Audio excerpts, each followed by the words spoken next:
as a pupil of English language followed by German language,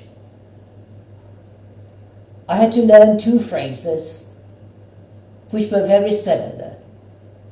Perhaps they could also be literally translated and would mean one and the same thing. The English phrase was, "There is no gain without pain." And the German one was, "Kein Preis ohne Fleiß." Though the meanings may be different, in the second German phrase, there is no prize without efforts. And the English one is much harsher, which says that in order to gain something, we must suffer. This is very true, and perhaps nowhere better appropriate than the current situations in our world.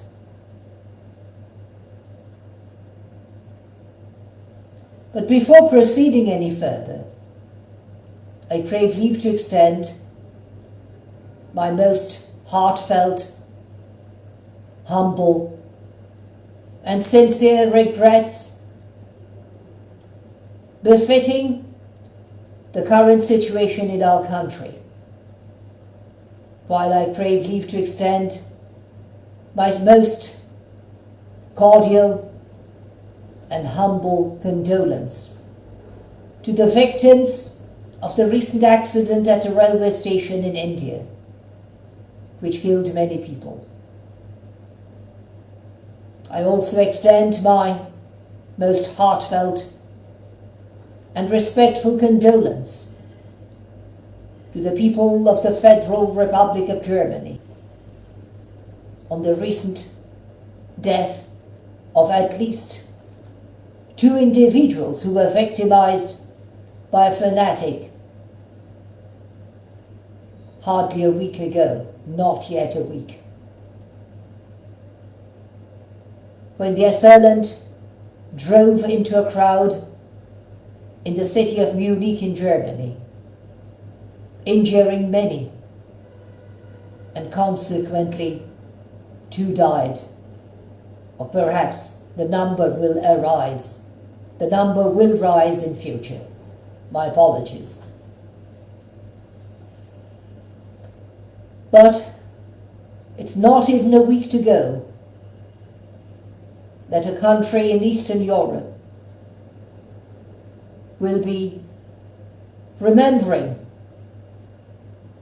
the first day 3 years ago when their country was attacked from land, from sea, and from sky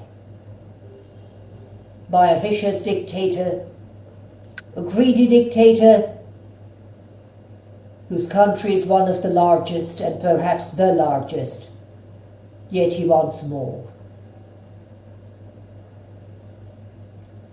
There is always craving for more in our lives.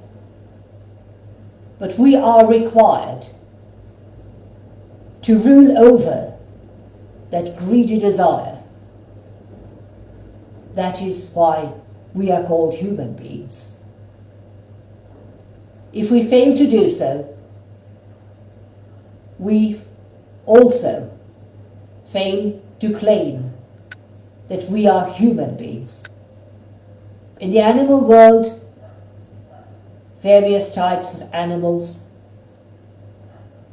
particularly the mammals and also the primates, often act according to their desires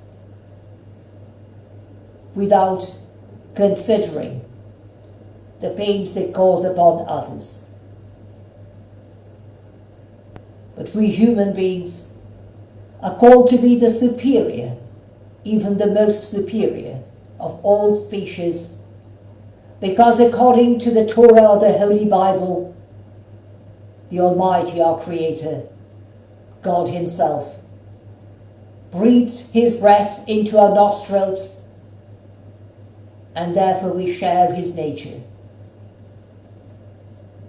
Alas, like the dreadful character of Mr. Hyde in that novel written by Robert Louis Stevenson a considerably long time ago, we are also called upon to face the reality that if we allow ourselves to be overruled, or I should say ruled, by that vicious nature of Mr. Hyde instead of Dr. Jekyll, we lose the battle.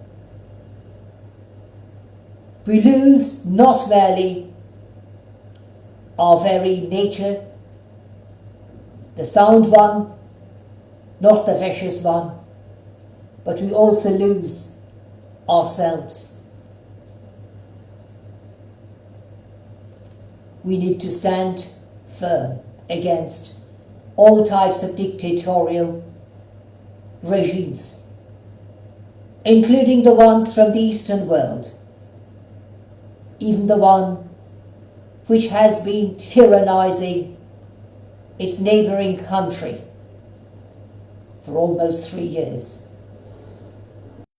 If we don't, there are other two dictators in the East and also in the northern eastern parts who are too greedy to rule over others, even over us. Hardly a few days have gone by that we remember the dreadful age of the Third Reich, when millions of people had to pay too dearly with their lives, but many millions and perhaps billions had to suffer consequently.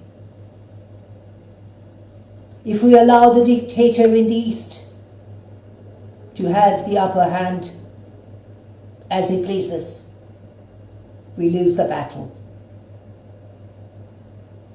The victory of one single dictator is equal to the defeat of the whole world.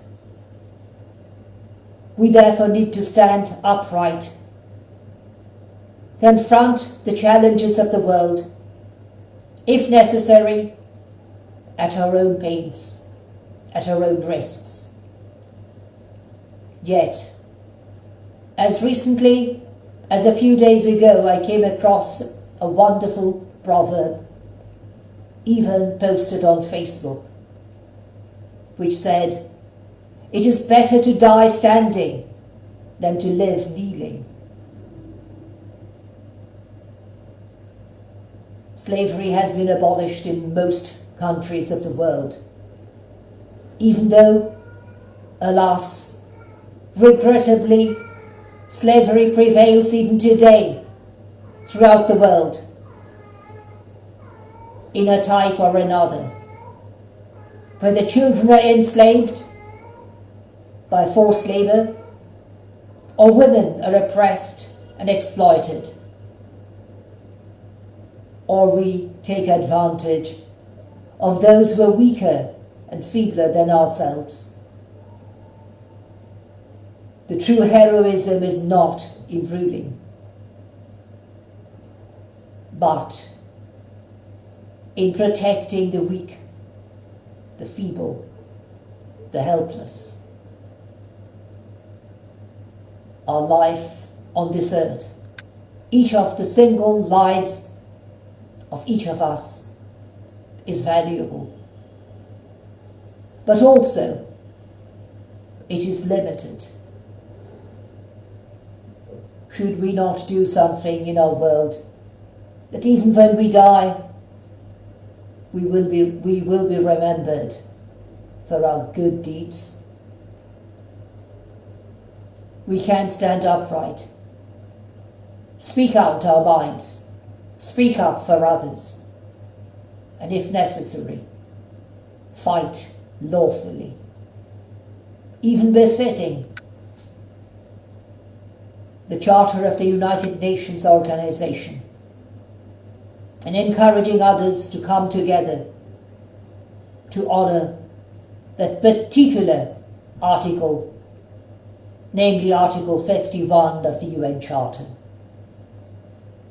which guarantees self-defense of every single state, a member state, all the member states of the United Nations Organization. If such act is crippled by a veto by one of the permanent members of the Security Council of the United Nations, then it becomes the duty of the remaining countries to unite and to take up the challenge to liberate the victimized country. If we fail to do so, or are unwilling to do so, however great our nation may be, however powerful we be, we are defeated against injustice. And we are defeated by injustice. I thank all of you in anticipation for your kind understanding, while I pray to the Almighty that He will encourage me to speak up, speak out and speak up again and again, to the best of my conscience, according to the dictation of my conscience.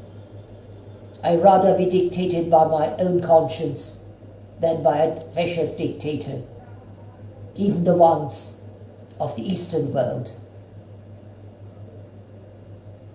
Once again, I thank you, bidding you my most humble service, and bidding you a very solemn night.